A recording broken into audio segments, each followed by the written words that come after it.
Не дедің жаңа сен? Қойыңызшы, қызсыз да өмір сүруге болады ғой. Иә. Қыз деген не важды қазір? Оттамаңдар. Өмірдің мәні де сәні қыз.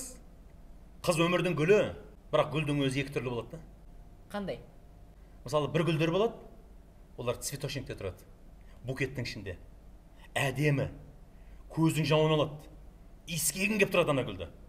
Бірақ ондай гүлдер сатылады да. Қолдан қолға жүреді. Сосын көп ұзамайды, 3-4 күннен кейін солады, аяғы мусорға тастай салады оның. Пайдаланып болғаннан кейін. Ал енді екінші гүл болады. Олар горшочекте болады. Анау сияқты әдемі болмайды, бірақ сүйкімді болады да.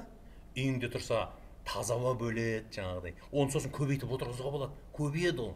Міне қыз деген сондай болады. Ал енді қандай гүл таңдайсың? Ол енді өзің вкусыңа байланысты. Сонда да букет дұрыс сияқты ма? Горшок дұрыс қой, горшок дұрыс деп тұр ғой.